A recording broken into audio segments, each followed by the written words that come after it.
Hello and welcome. Well, in this video blog, I'll be talking about one of my favorite literary periods that we've seen throughout the semester. I found this one very interesting, and I'm talking about the Victorian period.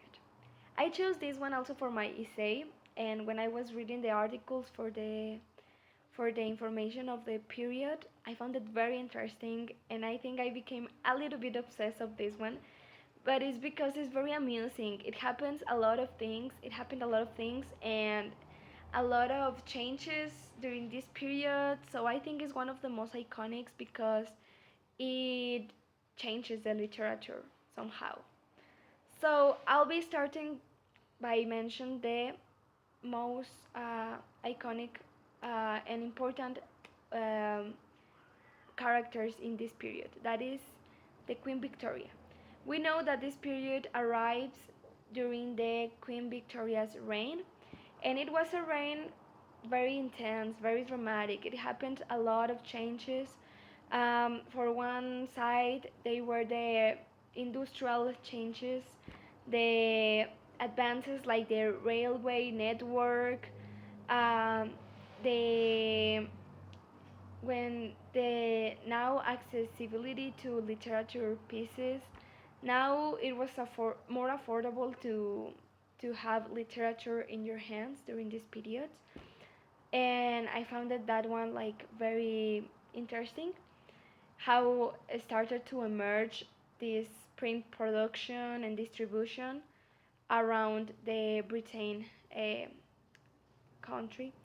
And then also it was a very controversy period because they were a lot of rigid rules, a lot of strict rules about behavior, especially about gender roles and how were the perfect values for um, a family or for a person.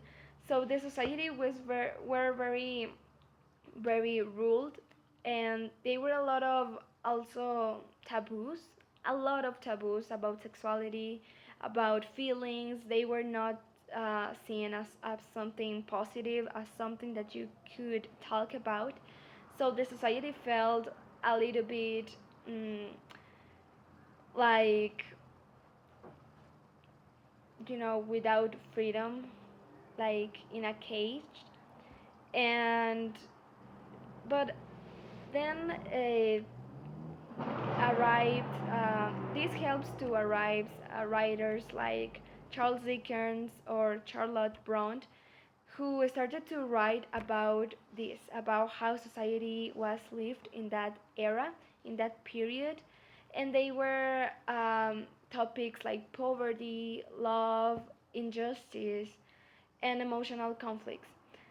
So I think this was very on point, and probably one of the reasons that the people, the society started to consume more novels and to like these pieces of art, because they were a reflect of how the society were living at that time.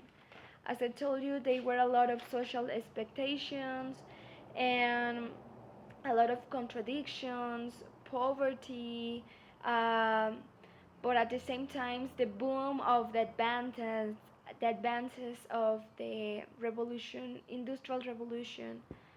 But yeah, I think the tension between innovation and morality, stability and social behavior, it was made this period very rich, giving um, rise to classic novel masterpieces and paving the way for to now uh, literary modernism.